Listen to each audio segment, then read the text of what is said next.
Hi everybody, my name is Greg Hancock, and along with my counterintuitive friend Patrick Curran, we make up Quantitude. We're a podcast dedicated to all things quantitative, ranging from the relevant to the completely irrelevant. In today's episode, we talk about Simpson's paradox, what it is, examples of where it occurs in real life, and why we might not really need to think of it as a paradox at all. Along the way, we also mention Apple Vision, The Simpsons predicting the future, sitting too close to the TV, safe levels of radiation, Paul the octopus, Blinky, shtuff, duck, duck, duck, Jonathan the tortoise, baseball batting averages, bad at fractions, Cal Berkeley admissions, GDP and happiness, exercise and heart attacks, and the double super secret whatever. We hope you enjoyed today's episode. I was walking across campus yesterday, and I thought I was in a Simpsons episode. Which one of the 860? Okay, so yes, they are accruing over time. There are whole websites dedicated to how the Simpsons predict the future. Yeah. And I felt like I was in one of these because I saw my first person who had these new Apple Vision headsets on and were in the quad waving their hands. They were painting a picture, or they were playing a game, or they were writing an email, or they were having some kind of seizure and I needed to give them help. It was not clear which. Maybe 10 or 15 years ago, The Simpsons had an episode where there were these new VR goggles. Everybody got them, and society was just in chaos. This is still a new technology, sir. At the moment, it's really pornography, a roller coaster, pornography, Burger King ad, pornography. First of all, the goggles are incredibly cool, and I've been thinking, do I get one or not? It's just such a weird thing. It goes against something that I was beaten with as a child, and that is don't sit too close to the TV. When you watched 5 hours a day because your single dad thought that was okay? I was far enough back. As you squint at me. So, folks, we're on Zoom right now, and when he said that, he literally squinted at me, and it was not ironically. You actually squinted. So, sure, 5 hours a day for 15 years, and your vision is completely unaffected. They were safe levels of radiation.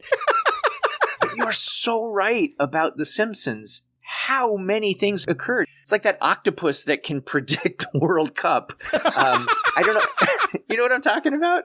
Meet Paul the octopus, one of the World Cup's most successful prognosticators. What were some of the ones in The Simpsons that did that? So if you're bored, Google this, because there are websites that are dedicated to cataloging all of the times The Simpsons predicted the future. Now, some is a blind pig finding a truffle, right? As if you do 800 episodes, occasionally you're going to get something right. But some were kind of crazy. So some of the really famous ones was they went in the future and the kids were grown up and Lisa was president and her main priority was trying to recover from the Trump presidency. As you know, we've inherited quite a budget crunch from President Trump. How bad is it, Secretary Van Houten? We're broke. One that's particularly chilling is faulty voting machines. Ooh, one of those electronic voting dealies. One vote for McCain. Thank you. No, I want to vote for Obama. 2 votes for McCain. Come on, it's time for a change. 3 votes for McCain. This machine is rigged! Although my favorite, even above calling the Trump presidency, do you remember Blinky the three-eyed fish? All right, three-eyed fish. Of course I remember Blinky. They were fishing in the pond next to the nuclear power plant, and somebody caught a fish that had 3 eyes. They named it, obviously, Blinky. And Montgomery Burns kept saying how evolutionarily advantageous it was because he could see 50% better. At some point, somebody caught a 3-eyed fish next to a nuclear power plant. Fast forward to 2017. An actual 3-eyed fish was found in the waters of Argentina near a nuclear plant. Here's something that gets me about shows like The Simpsons and South Park and Family Guy and all of that. I think they're hilarious, right? And my kids generally think that they're really, really funny. And so we can be watching those, or they will share clips of stuff with me and we'll laugh about it. But I swear, if I say any of those things in real life, just naturally, I make the same joke that occurs on The Simpsons or on Family Guy or South Park. My kids look at me like I have three eyes. How offensive I am, or how can I even think something like that is funny? And it's the exact same stuff that they think is funny when they see there. But it's paradoxical, right? Completely. In one setting, it is uproariously funny, but in another, how can you say such a thing, you horrible person? Now drive me to school because it's raining and I don't want to wait for the school bus. Did you pack my lunch? With jam or whatever your raspberry jam snowflake kids eat. So you know what we could call this, right? This is just low-hanging fruit. The Simpsons paradox? Oh, nice. Huh? The Simpsons, a paradoxical, the Simpsons paradox. Thank you very much, everybody. It's almost like you and I prepared beforehand to talk about this, and we know that's not true. completely organically and just by pure happen chance set up that pivot of Simpsons paradox. Wow. What are the odds? One form of Simpsons paradox is your kids are appalled when you repeat something that Barney said in the bar in a Simpsons episode, but laugh uproariously when Barney says it himself. Hey, you're Homer's sister-in-law, right? But I don't remember you being so beautiful. Oh, hey! Is that a new kind of mace? Really painful. But you know what? The other Simpsons paradox is installment number 2 of Shit You Should Know. Wait. Oh, wait. I did it again. This is a family episode. I am offended by what you just said. And it is paradoxical. Yes. Because before we started the recording, you were cursing like a pirate. This is installment number 2 of Stuff You Should Know. And that was a very long walk to Simpsons paradox. If you are quant curious, you should have in your back pocket, what is Simpsons paradox? And we're going to loop my brother in again because he is the microcosm of somebody who lives out in the world, and this applies to you. You have 5 different marketing teams, and when you look over all 5 of them, you conclude one thing, but in each team individually, you would conclude something else. That's Simpsons paradox. No! So 2 reactions really quickly. One is you might be the only person in the world who uses your brother as the embodiment of normal. So I might take a little bit of issue with that. Yeah. The other thing, though, is that, like the previous Stuff You Should Know episode, this is something that occurs in the wild all the time. So we're not just picking on something esoteric and saying, hey, this is really something you might be interested to know about. This is something that you encounter in the research that you're confronted with, in the claims that you read in the media. And so becoming a little bit more educated about this topic and knowing where to call bull stuff. Would we say bull stuff now? And I'm trying to be family friendly here. Knowing where to call BS on stuff and to understand a little bit better, that is part of our goal here. You did organically come up with something there that I really like. Shtuff. It is now officially Stuff You Should Know. Stuff You Should Know. All right.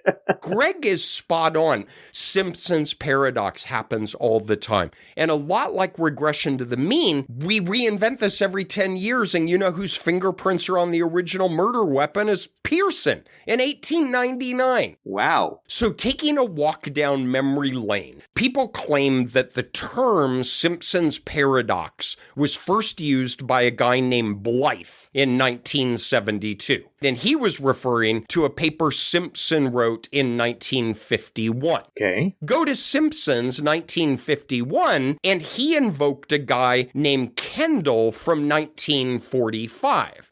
If you go to Kendall, 1945, that dredges up Pearson in 1899 and our friend Yule, who invented the Yule log on a prior episode that we figured that out. That's right. Yule had some contributions in statistics, but he also invented the Yule log.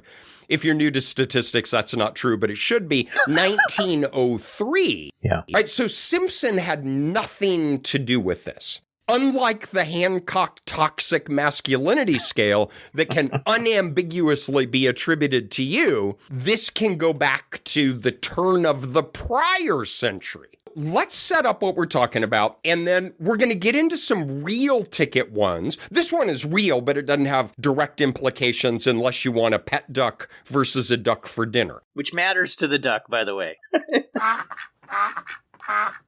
All right, let's start out super simple. And let's say I am interested in the relation between the body mass of animals and the life expectancy of animals. So I get 50 cows, I get their average body mass, I get their average life expectancy, and that's my datum. And I get 50 dogs and 50 cats and 50 mice and 50 ducks.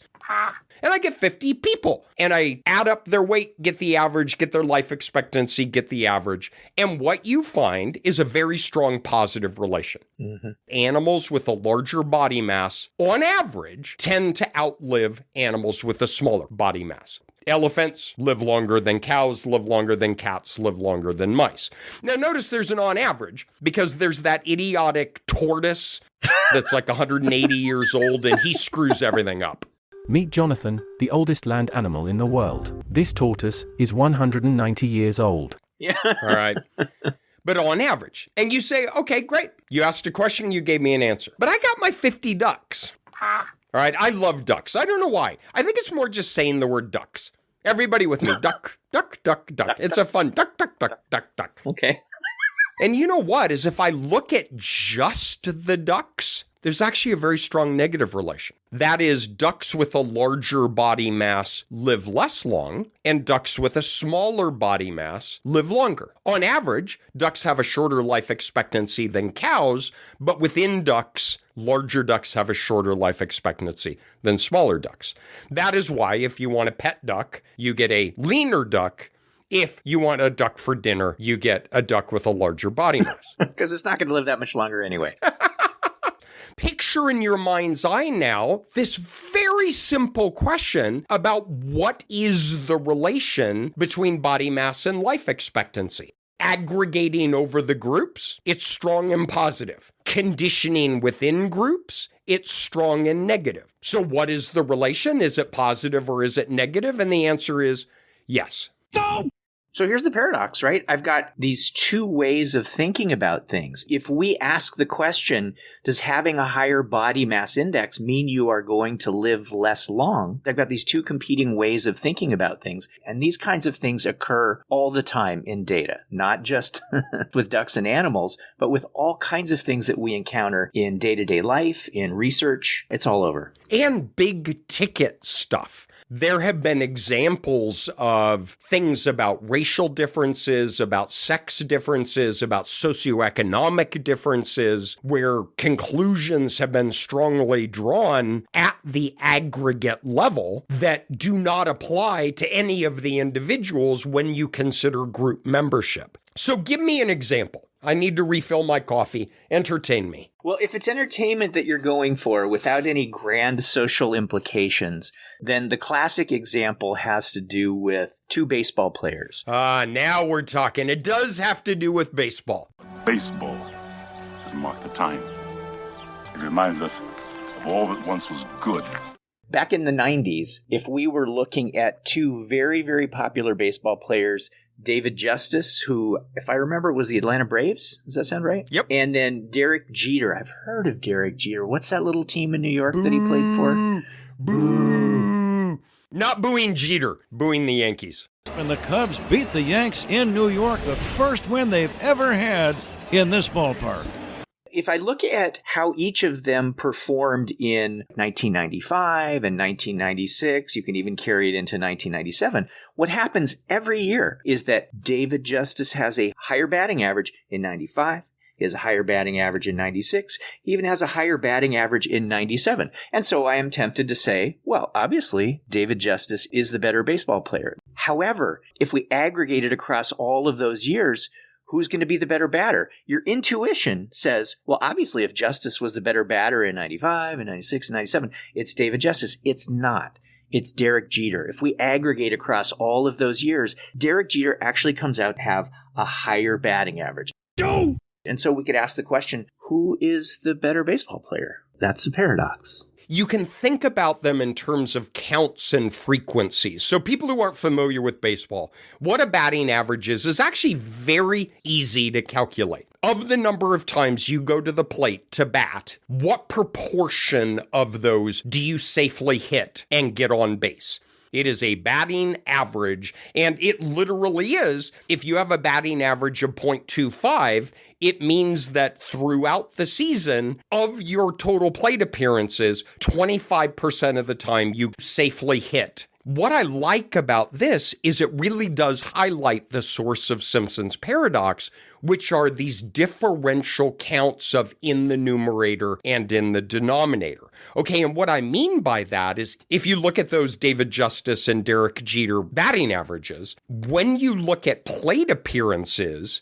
David Justice had a higher batting average than Derek Jeter in 1995, but Jeter only had 48 plate appearances and David Justice had 411. Right. The following year, Derek Jeter had a lower batting average than David Justice, but Derek Jeter had 582 plate appearances versus 140 plate appearances. There's a differential in these denominators. And so when you look within year versus aggregating over year, that is the explanation for why you get these differences. But it is utterly counterintuitive, right? In 1 year, player A is better. In the next year, player A is better. In the next year, player A is better. But across the 3 years, player B is better. And that's because when we think about it intuitively, we're not weighting those things, right? We're taking this fraction and this fraction and this fraction and thinking, well, okay, well, the average fraction has to conform. But when we compute something in the margin, which is really what we're doing, right? We're taking information that's in the cells of some grid, and then we're aggregating it off to the margin. I think the problem is we're bad at fractions, right?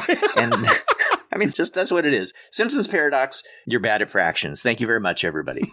We have this belief that when you have a numerator and a denominator in one fraction and a numerator and denominator in another fraction, and then we add those together, that somehow the sum of numerators and the sum of denominators must conform to what's going on in the individual fractions. And that's just not so, right? But that's where we feel that discomfort. If there had been exactly the same number of plate appearances, right? Same number of at-bats for Jeter and for Justice, then our intuitions would conform with what we would actually observe. But that's not the case at all. And that's why we get a difference in the sum of the numerators relative to the sum of denominators in the aggregate than we do in the individual cases. And that's kind of what Simpson's paradox boils down to. Think about it the extreme of what Greg is saying. Let's say a player had 2 plate appearances in a season and safely hit in one of those.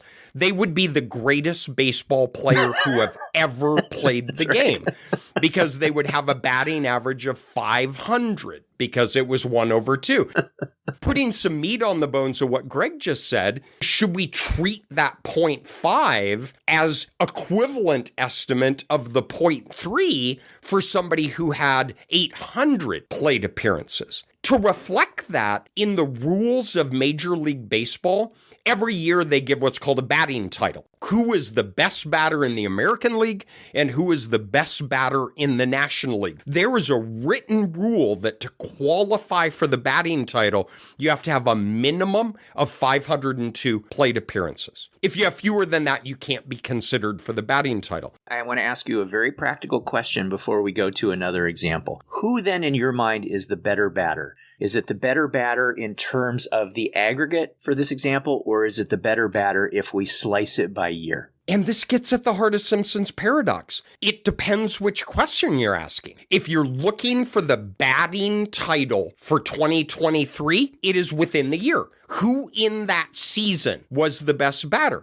If you're talking about who's going to go to the Hall of Fame and your lifetime batting average, then it's the aggregate over a 20-year period. Okay. What is the life expectancy for ducks? What is the life expectancy across all species? It's the same as who is the batting champion in 2023 and who is the lifetime batting champion. Those are both valid things, but for the love of all that is holy, get it right. Don't confound one with the other. This is where Simpson's paradox comes out of the murk and bites you on the butt. Because let's not talk about batting average, which in everyday life nobody cares about. But let's talk about sex differences in admission to Cal Berkeley. That is a great example of Simpson's paradox because that is some serious stuff. That affects the decisions for individuals, that affects how we think about institutions and decision making. So walk us through that. It is David Justice and Derek Jeter, but applied at a really important societal level kind of thing.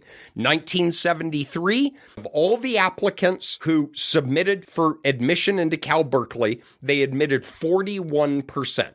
When you stratified on men, it was 44%, and on women, it was 35%. And a lawsuit was filed about sex discrimination in admission.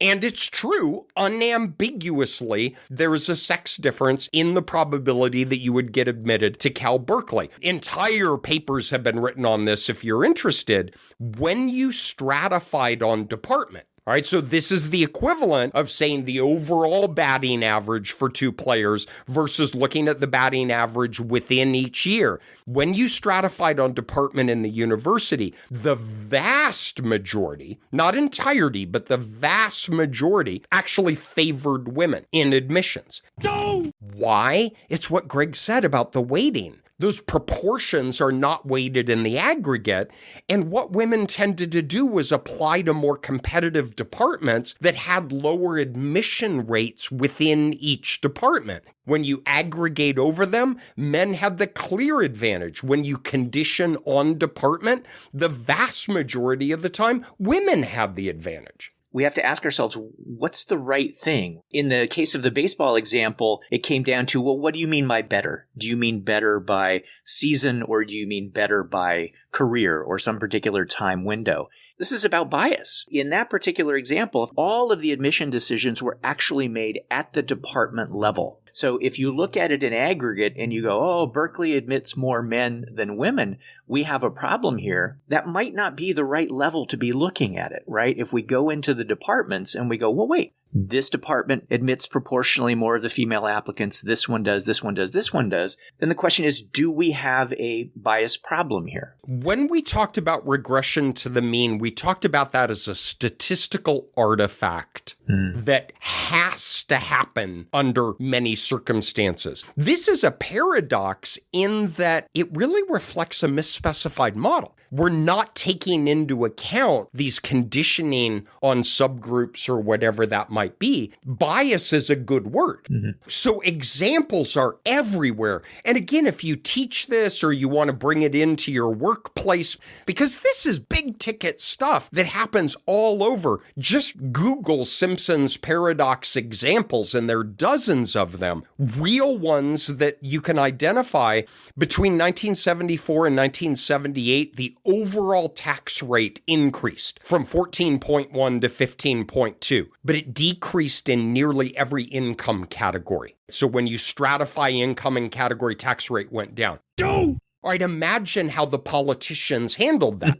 One political group said, taxes have gone up, and the other group said, taxes have gone down. And they're both right because they're using a different referent. There's a great example from The Economist that came out last year that looked at economic growth in terms of GDP and happiness.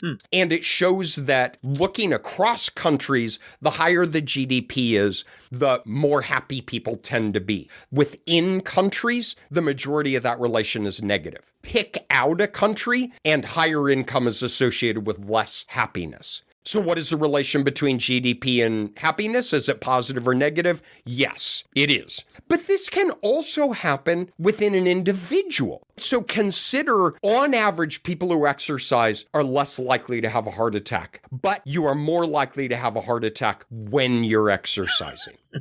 Another example that is still playing out in real time because people disagree about this, what is the relation between anxiety and alcohol use within adolescence? On average, more anxious people tend to drink more. However, when you're more anxious than you usually are, you tend to drink less than you usually do because you're not going out in a social setting where drinking takes place.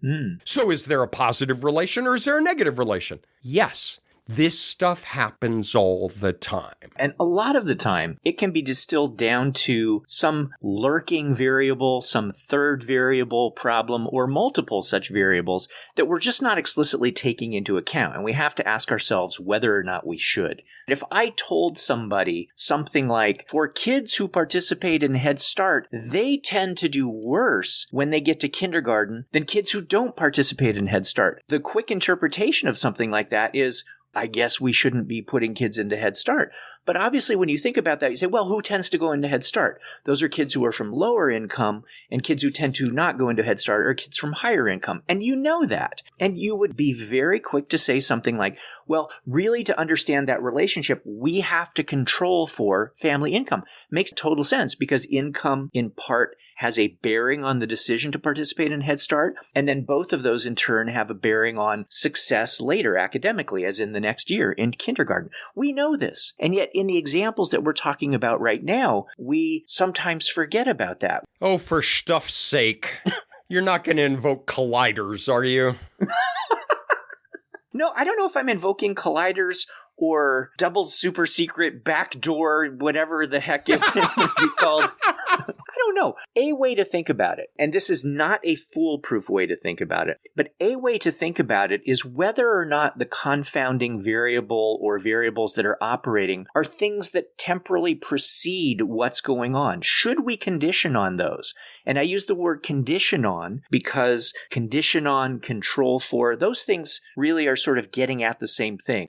But in essence, what we're doing is conditioning on that. And when we have some prior variable that we think influences the variables whose relation we're trying to understand, if that precedes it, generally, then that's something we might consider slicing the data by, right? Looking at the relation that exists within each of those to be able to get a better understanding of what's going on. And there's some very, very nice writings by Pearl, whether you want to get into it very, very technically, or if you want to get into it more colloquially. He talks about Simpson's paradox. Well, frankly, he talks about it at every opportunity, but he does a nice sort of layperson job in his wonderful book with Dana McKenzie called The Book of Why. Temporality is not the only reason to decide whether or not you should condition on, because you can have more complex relationships upstream.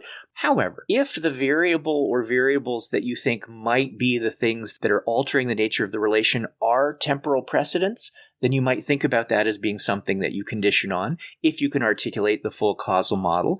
On the other hand, if it's something that comes downstream a little bit later, then that would be, and this is where your term of collider comes in, you wouldn't want to condition on a collider. You wouldn't want to condition on something that's downstream because, in fact, that can induce an apparent relation where really there shouldn't be one that exists. So that the unsurprising take-home message from someone like Pearl, but also the unsurprising message from people like us, you really need to have a model in place. You need to have a picture of what all the variables are that are relevant and what variables should you be controlling for to get at the relation that you're interested in. And that will help you to decide whether or not you should be looking at things in the aggregate or whether you should be looking at things condition by condition by condition. This stuff can happen in the workplace. So in my brother's group, and he has multiple marketing teams and he's trying to understand employee performance. Do you look across all of your groups in the aggregate? Do you look within group? I heard a clip the other day from Nikki Haley, and she said something like, the economy is in tatters and inflation is out of control. Wow. Well, that's not what Kai tells me.